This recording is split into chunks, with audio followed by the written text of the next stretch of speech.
Viewers फिर दोबारा तुहाडा स्वागत है प्रोग्राम सच्चो सच विच। लीडर साहब साडी अगली ईमेल आई है वीर गुरदयाल सिंह दिओल जी दी। ਇਹ ਲਿਖਦੇ ਹਨ, ਮੈਂ ਜਾਣਨਾ ਚਾਹੁੰਦਾ ਹਾਂ ਕਿ ਗੁਰਦੁਆਰਿਆਂ ਦੇ ਪ੍ਰਬੰਧ ਨੂੰ ਕਿਵੇਂ ਝਗੜਾ ਰਹਿਤ ਬਣਾਇਆ ਜਾ ਸਕਦਾ ਹੈ। ਮੈਂ ਇਸ ਵਿਸ਼ੇ ਤੇ ਕੰਮ ਕਰ ਰਿਹਾ ਹਾਂ ਅਤੇ ਮੈਂ ਇਸ ਸੰਬੰਧੀ ਤੁਹਾਡੇ ਸੁਝਾਅ ਜਾਣਨਾ ਚਾਹੁੰਦਾ ਹਾਂ ਜੀ। ਡਾਕਟਰ ਸਾਹਿਬ ਵੀਰ ਗੁਰਦਿਆਲ ਸਿੰਘ ਦਿਓਲ ਜੀ ਦਾ ਬਹੁਤ-ਬਹੁਤ ਧੰਨਵਾਦ।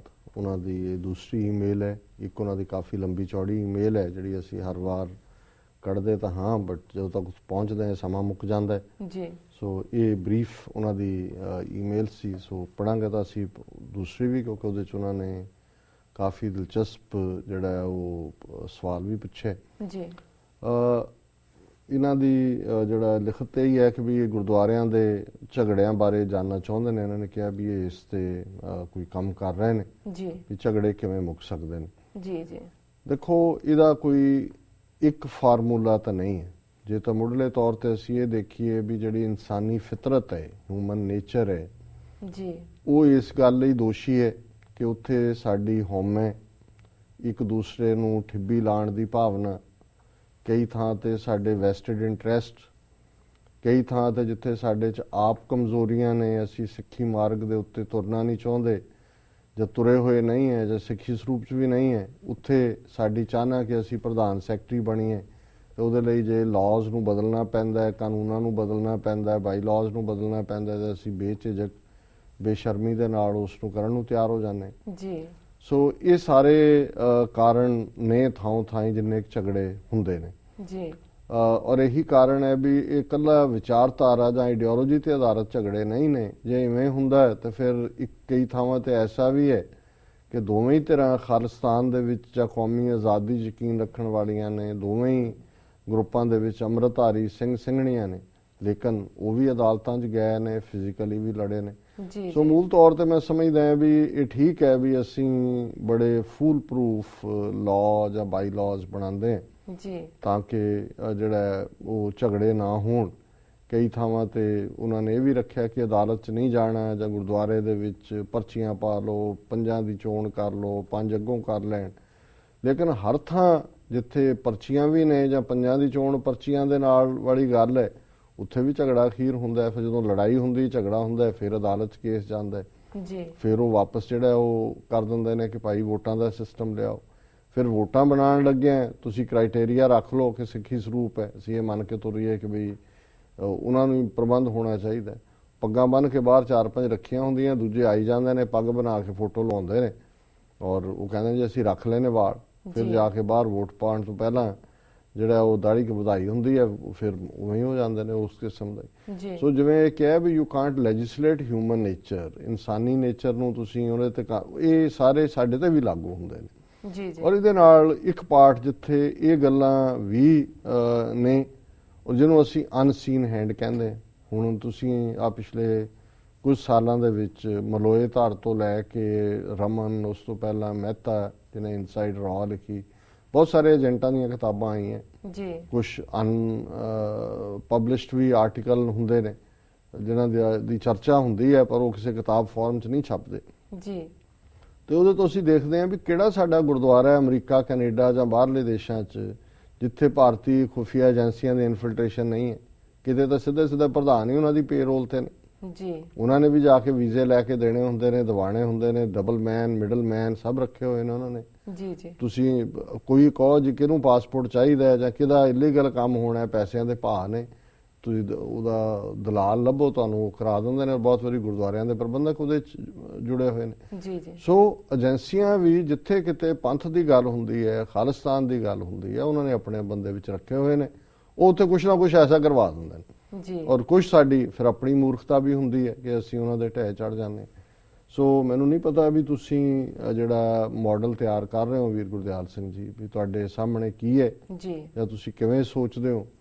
ਪਰ ਮੈਂ ਇਹ ਸਮਝਦਾ ਹਾਂ ਵੀ ਕਿਉਂਕਿ ਇੱਥੇ ਸਾਡੇ ਜਿੰਨੇ ਗੁਰਦੁਆਰੇ ਨੇ ਇਹ ਕਾਰਪੋਰੇਸ਼ਨ ਐਕਟ ਦੇ ਥੱਲੇ, ਜਿਹਦੇ 'ਚ ਚੈਰਿਟੀ ਦਾ ਖਾਨਾ ਹੁੰਦਾ ਹੈ, ਜਿਹਦੇ 'ਚ ਤੁਸੀਂ ਜਿਹੜਾ ਉਹ ਟੈਕਸ ਕੱਟ ਮਾਣਦੇ ਹੋ। ਔਰ ਇਹ ਜ਼ਾਹਰ ਹੈ ਵੀ ਅਮਰੀਕਨ ਜਾਂ ਕੈਨੇਡੀਅਨ ਸਿਟੀਜ਼ਨਸ ਦੇ ਪੈਸੇ 'ਚੋਂ ਹੀ, ਉਹਨਾਂ ਦੀ ਟੈਕਸ ਪੇਅਰ ਮਨੀ 'ਚੋਂ ਹੀ ਤੁਹਾਨੂੰ ਚੈਰੀਟੇਬਲ ਸਟੇਟਸ ਮਿਲਦਾ ਹੈ, ਨਾਨ ਪ੍ਰੋਫਿਟ ਸਟੇਟਸ ਮਿਲਦਾ ਜੀ। ਫਿਰ ਜਦੋਂ ਤੁਸੀਂ ਨਾਨ ਪ੍ਰੋਫਿਟ ਸਟੇਟਸ ਲੈਣ ਦੇ ਲਈ ਕਾਰਪੋਰੇਸ਼ਨ ਰਜਿਸਟਰ ਕਰਾਉਂਦੇ ਹੋ ਤੇ ਤੁਸੀਂ ਉਹਦੇ ਲਈ ਲਾਅ ਤੇ ਬਾਈ ਲਾਅ ਲਿਖ ਕੇ ਲਿਖ ਕੇ ਦਿੰਦੇ ਹੋ ਕਿ ਜੀ ਸਾਡੀ ਮਿਸ਼ਨ ਸਟੇਟਮੈਂਟ ਕੀ ਹੈ ਜਾਂ ਦੂਜਾ ਜੀ।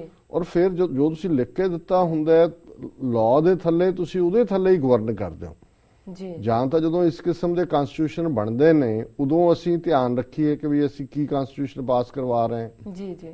ਔਰ ਫਿਰ ਇਹ ਹੁੰਦਾ ਵੀ ਕਈ ਵਾਰ ਆਮ ਸੰਗਤ ਨੂੰ ਪਤਾ ਹੀ ਨਹੀਂ ਹੁੰਦਾ, ਜਿਹੜੇ ਅਗਲੇ ਬੈਠੇ ਹੁੰਦੇ ਨੇ ਉਹ ਚੁੱਪਚਾਪ ਹੀ ਉਸ ਕਨਸਟੀਟਿਊਸ਼ਨ ਦੇ ਬਾਈ ਲਾਜ਼ ਦੇ ਵਿੱਚ ਆਪਣੇ ਤੌਰ ਤੇ ਅਮੈਂਡਮੈਂਟ ਕਰ ਲੈਂਦੇ ਨੇ ਜੀ। ਹਾਂਜੀ, ਕਈ ਵਾਰੀ ਆਪਣੀ ਟੱਬਰਾਂ ਦੇ ਇਕੱਠੇ ਕਰਕੇ ਜੀ 2/3 ਹੋ ਗਿਆ, ਅਮੈਂਡ ਹੋ ਗਿਆ, ਫਿਰ ਤੁਸੀਂ ਅਦਾਲਤਾਂ 'ਚ ਜਾ ਕੇ ਚੈਲੰਜ ਕਰਦੇ ਰਹੋ ਜੀ ਕੋਰਮ ਪੂਰਾ ਨਹੀਂ ਹੋਇਆ, ਵੋਟਾਂ ਜਾਲੀ ਸੀ, ਕੀ ਹੋਇਆ ਕੀ ਨਹੀਂ ਹੋਇਆ।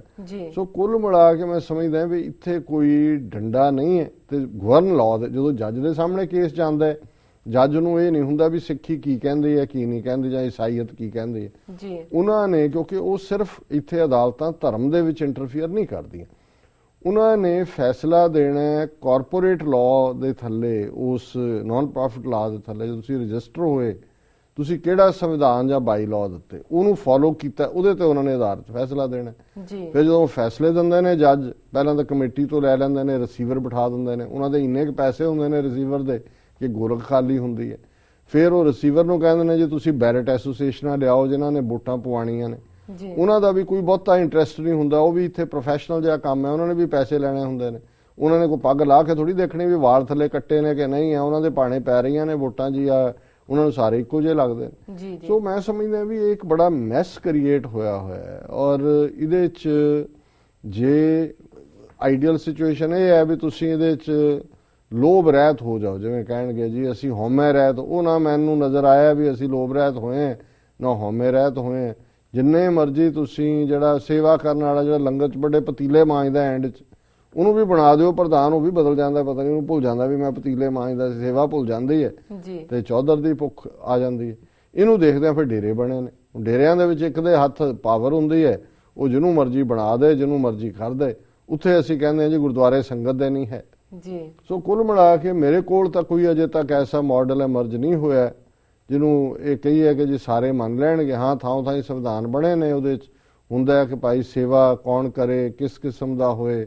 ਮੈਂ ਤਾਂ ਇਹ ਸਮਝਦਾ ਵੀ ਗੁਰਦੁਆਰਿਆਂ ਨੂੰ ਜੇ ਇਹ ਕਿਹਾ ਜਾਏ ਕਿ ਭਾਈ ਤੁਸੀਂ ਵੱਧ ਤੋਂ ਵੱਧ ਯੂਥ ਦੀ ਪਾਰਟਿਸਿਪੇਸ਼ਨ ਕਰੋ, ਮੈਨੇਜਮੈਂਟ ਰਨ ਕਰਨ ਲਈ ਨੌਜਵਾਨ ਬੱਚਿਆਂ ਨੂੰ ਦਿਓ ਟਾਈਮ, ਐਟਲੀਸਟ 7 ਦਿਨਾਂ 'ਚੋਂ 2 ਦਿਨ ਉਹਨਾਂ ਨੂੰ ਦੀਵਾਨ ਦੇ ਵਿੱਚ ਹੀ ਦੇ ਦਿਓ ਫੁੱਲ ਟਾਈਮ ਜੀ ਜੀ, ਤੇ ਉਹ ਸ਼ਾਇਦ ਇੱਥੋਂ ਦੇ ਮਾਹੌਲ ਦੇ ਜੰਮੇ ਪੜੇ ਜ਼ਿਆਦਾ ਆਰਗੇਨਾਈਜ਼ ਨੇ, ਮੈਨੇਜ ਵੀ ਚੰਗੀ ਤਰ੍ਹਾਂ ਕਰ ਸਕਣਗੇ। ਕੁਝ ਚੀਜ਼ਾਂ ਸ਼ਾਇਦ ਕਮਜ਼ੋਰ ਵੀ ਹੋਣ, ਪਰ ਉਹੀ ਹੋਪ ਹੈ ਜਿਹੜੀ ਸਾਡੀ ਨਸਲ ਹੈ ਜਾਂ ਸਾਡੀ ਜਨਰੇਸ਼ਨ ਹੈ, ਜਿਹੜੇ ਅਸੀਂ ਉੱਥੋਂ ਆਏ ਹਾਂ, ਸਾਡੇ 'ਚ ਉਹੀ ਹਉਮੈ, ਉਹੀ ਖੁੰਦਕ, ਉਹੀ ਕੁਨਬਾ ਪ੍ਰਸਤੀ, ਉਹੀ ਭਾਈਚਾਰਾ, ਉਹੀ ਜ਼ਾਤ ਪਾਤ, ਉਹੀ ਜਿਹੜੀ ਹੈ ਸਭ ਕੰਡੈਮਨੇਬਲ ਗੱਲਾਂ ਨੇ ਜਿਹਨਾਂ ਤੋਂ ਅਸੀਂ ਛੁਟਕਾਰਾ ਨਹੀਂ ਪਾਣਾ। ਇਸ ਲਈ ਗੁਰਦੁਆਰਿਆਂ ਦੇ ਵਿੱਚ ਮੈਨੂੰ ਨਹੀਂ ਲੱਗਦਾ ਕਿ ਕਿਤੇ ਇੱਕ ਮਾਡਲ ਸਾਰੇ ਗੁਰਦੁਆਰਿਆਂ 'ਚ ਲਾਗੂ ਹੋਏਗਾ ਜੀ। ਔਰ ਇਹ ਮੈਂ ਆਪਣੇ 20-25 ਸਾਲ ਦੇ ਤਜਰਬੇ ਤੋਂ ਬਾਅਦ ਕਹਿ ਰਿਹਾ, ਗੱਲ ਸ਼ਾਇਦ ਨਿਰਾਸ਼ਾ ਵਾਲੀ ਹੈ, ਪਰ ਗੱਲ ਇਹੀ ਹੈ ਕਿ ਮੈਨੂੰ ਨਹੀਂ ਨਜ਼ਰ ਆਉਂਦਾ ਕਿ ਵੀ ਤੁਸੀਂ ਇੱਕ ਮਾਡਲ ਬਣਾ ਕੇ ਬਾਕੀਆਂ ਨੂੰ ਕਹੋ ਜੀ ਉਹ ਮੰਨ ਲੈਣ ਜੀ। ਹੁਣ ਅਮਰੀਕਨ ਗੁਰਦੁਆਰਾ ਪ੍ਰਬੰਧਕ ਕਮੇਟੀ ਵੀ ਹੁਣ ਚਾਈ ਹੋਈ ਹੈ, 40-45 ਗੁਰਦੁਆਰੇ ਨੇ ਉਹਨਾਂ ਦੀ ਸਰਪ੍ਰਸਤੀ ਦੇ ਥੱਲੇ, ਪਰ ਉਹਨਾਂ ਦਾ ਵੀ ਐਡਵਾਈਜ਼ਰੀ ਰੋਲ ਹੈ। ਝਗੜੇ 2-3 ਥਾਵਾਂ ਤੇ ਹੋਏ ਨੇ, ਹੁਣ ਵੀ ਕੈਲੀਫੋਰਨੀਆ ਦੇ ਗੁਰਦੁਆਰੇ ਜੰਦਾ ਲੱਗਾ ਹੋਇਆ, ਕਈ ਮਹੀਨੇ ਹੋ ਗਏ ਨੇ। ਮੈਂ ਉਹਨੂੰ ਕਿਹਾ ਕਿ ਜੀ ਕਰੋ, ਉਹ ਕਹਿੰਦੇ ਜੀ ਕਰ ਰਹੇ ਆ ਕੋਸ਼ਿਸ਼, ਕੋਈ ਹੁਣ ਇੱਕ ਧੁਰ ਸੁਣੇ, ਦੋਨੋਂ ਕਹਿਣ ਕਿ ਜੀ ਤੁਸੀਂ ਇੰਟਰਵੀਨ ਕਰੋ ਤਾਂ ਹੀ ਕਰ ਸਕਦੇ ਨੇ, ਨਹੀਂ ਤਾਂ ਇੱਕ ਧਿਰ ਅਦਾਲਤ 'ਚ ਗਈ ਹੁੰਦੀ ਹੈ, ਉਹ ਕਹਿੰਦੇ ਜੀ ਠੀਕ ਹੈ ਜੋ ਅਦਾਲਤ ਦਾ ਫੈਸਲਾ ਆਏਗਾ, ਜਦੋਂ ਫੈਸਲਾ ਆਉਂਦਾ ਅਪੀਲ ਕਰ ਦਿੰਦੇ ਨੇ, ਤੁਸੀਂ ਬੈਠੇ ਡੀਕਦੇ ਰਹੋ ਜੀ। ਸੋ ਇਹ ਇੱਕ ਜਿਹੜੀ ਹੈ ਔਖੀ ਘਾਟੀ ਹੈ, ਪਰ ਸਪਿਰਿਟ ਨਾਲ ਜੋ ਵੀਰ ਗੁਰਦਿਆਲ ਸਿੰਘ ਕਰਨਾ ਚਾਹੁੰਦੇ ਨੇ ਕਿ ਭਾਈ ਆਪਸੀ ਸਾਂਝ, ਪਿਆਰ, ਸਾਡੀ એનર્ਜੀ, ਤਾਕਤ ਝਗੜਿਆਂ 'ਚ ਜ਼ਾਇਆ ਨਾ ਹੋਏ, ਉਹਦੇ ਨਾਲ ਅਸੀਂ ਸਹਿਮਤ ਹੈ ਜੀ। ਪਰ ਪ੍ਰੈਕਟੀਕਲੀ ਸ਼ਾਇਦ ਇਹਦੇ 'ਚੋਂ ਬਹੁਤਾ ਕੁਝ ਨਹੀਂ ਨਿਕਲ ਸਕਣਾ ਜੀ। ਡਾਕਟਰ ਸਾਹਿਬ ਤੁਹਾਡਾ ਬਹੁਤ ਬਹੁਤ ਧੰਨਵਾਦ, ਤੁਸੀਂ ਆਪਣੇ ਵਿਚਾਰ ਸਾਡੇ ਦਰਸ਼ਕਾਂ ਨਾਲ ਸਾਂਝੇ ਕੀਤੇ ਤੇ ਇੱਥੇ ਲੈਣੇ ਬ੍ਰੇਕ। ਵੀਰ ਤੁਸੀਂ ਕਿਤੇ ਨਹੀਂ ਜਾਣਾ, ਮਿਲਦੇ ਹਾਂ ਛੋਟੇ ਵਕਫੇ ਤੋਂ ਬਾਅਦ।